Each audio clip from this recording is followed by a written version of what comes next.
గోరింటా పూచింది కొమ్మ లేకుండా మురిపాల అరచేత మొగ్గ తొడిగింది.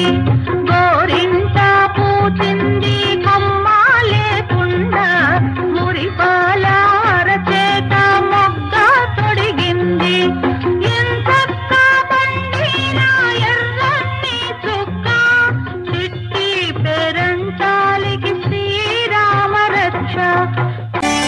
రామ చక్కని సీతకి